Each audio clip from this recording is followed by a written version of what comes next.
Okay guys, here we go.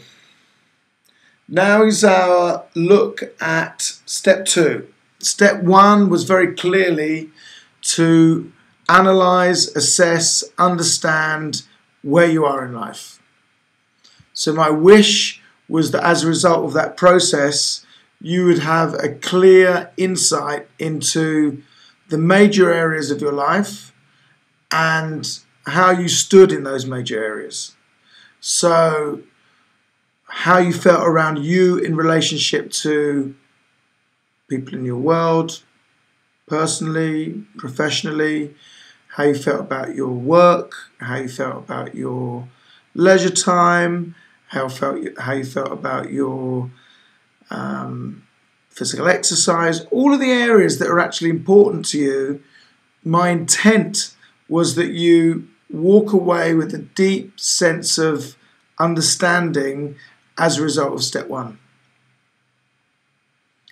From talking to you on the phone, doing our Skype conference calls, I was pretty confident that actually in each of you there is that insight. So given that you got that insight, given that there's a state of self-understanding, the next question is, how do you then take responsibility for moving to step 2? Step 2, very simply, is envisioning what you want, being clear about what you want. And of course, step 3, which we're not going to cover in this particular upload, is how do you then, once you've got your vision, move towards it, create the momentum, overcome the obstacles, stay on course with it happening. But before we go down that road, let's stay with step 2. Step 2 is envisioning your life. So what do you do when you envision your life? Well, here's what I do. I daydream. I wonder. I ask myself questions. I allow the most delightful response back from myself to come in light of those questions. So the questions may look like, what kind of a relationship do I want, Matthew? What kind of work do I want? What kind of people do I want to work with? How do I want my home to be?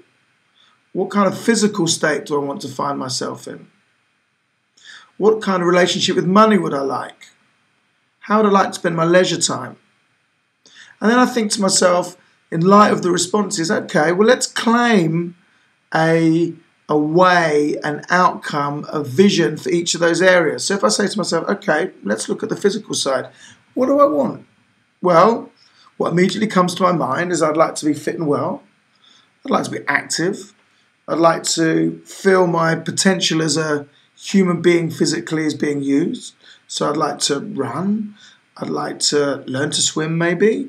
I'd like to keep on walking, doing trekking. I get a sense of the kind of physicality, the experience of being physical in this body, how I'd like it to be. And then maybe I say, okay, well, if I imagine myself a year from now, what can I imagine I'm going to look like? What can I imagine it's going to be like to inhabit this body? What can I imagine the series of things that I do during the course of an average week look like to support myself physically? So my brain tracks forward into that state. When I imagine myself like that, I get a kind of hologram in my brain of Matthew, age 47, doing a bunch of things, experiencing himself physically in a certain way, and it's almost like there's a part of my mind that's gone there. So the first thing to do is to get really clear. After asking yourself the questions and imagining what you would like, get really clear about what you would like. So you choose. You choose you in a certain state physically.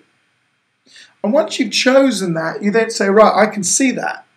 I can see myself, Gina, Nicola, Jess, Georgia. I can see myself in that state physically.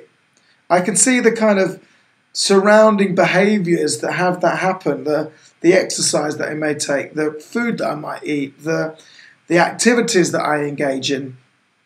Then what I want you to do is, I want you to say to yourself, okay, well, I'm in that state now, in my mind's eye. How does it feel?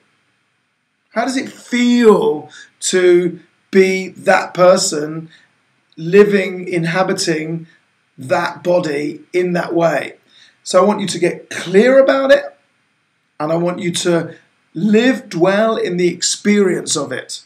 Because both those things are very alchemic.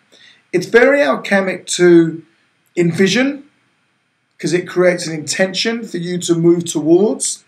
And it's very alchemic then to inhabit that clarity as an experience. So the simple example is, if you can imagine yourself in a certain physical state, how would it feel? And then I want you to track across every area of your life that's important. So what kind of relationship do you want to be in? What kind of work do you want to be in? What kind of nutrition do you want to be enjoying? What kind of friendship network do you want to be experiencing? How do you want to spend your leisure time? And I want you to create a conscious horizon in that area. And then I want you to, once you've chosen the kind of friends, the kind of work, the body type, the experience physically, the leisure time, once you've chosen the perfect optimal horizon for you, I then want you to experience it by imagining, okay, this is, how would it feel if I was in that kind of relationship? How would it feel if I was doing that kind of work? How would it feel if I was engaged in those kind of activities to enjoy my leisure time? I want you to inhabit the experience. I want you to get clear about the experience, and I want you to inhabit the experience. And the point I want to make, which is absolutely fundamental, is that it will make a huge difference to it happening. This I know, I'm unequivocal. The more conscious you are of what you want, the more you inhabit that experience as if it's already happened, the more likely, utterly, the more likely it is that it's going to happen. So I want you to take these two steps. I want you to envision it. Something strange happening with the video here. I hope it doesn't translate when you get to look at it. But anyway, I want you to envision it, and then I want you to inhabit the experience. I want you to take time on this. I want you to take a lot of time in getting clear about what you would like. So whatever sources of inspiration bring that to be. You might create a collage. You might sing songs. You might put photos together. You might look at magazines. You might do whatever you want to do. You might look at old movies that reflect the kind of relationship you want. But whatever you want to do, I really want you to draw from the inspiration and create your vision. Now, I'll tell you a story. I did this. I do this actually actively, but what goes on in my mind is there was a particular time in my life where I really dedicated time and thought to the vision that I have in my life. And then I looked at it a year, 2, 3 years later, and it was extraordinary, the degree to which the things that I had envisioned had happened. So trust me, this works. It makes a huge, huge difference if you choose to stand back, take responsibility for the things that you want, to experience them as if they've already happened, and then make note of those things. Have some way of referring back, because it will add a huge amount of momentum and intent to the things that you want to happen in life to happen. It's terribly important. Step 1, envision the different areas of your life, so make choices, get clear. Step 2, then inhabit the experience utterly and completely, and then we'll just watch, because you will be moving towards a huge momentum of intent to have those things happen. So good luck on your mission. Let's arrange a time to talk Skype-wise soon, and well done. Bye for now.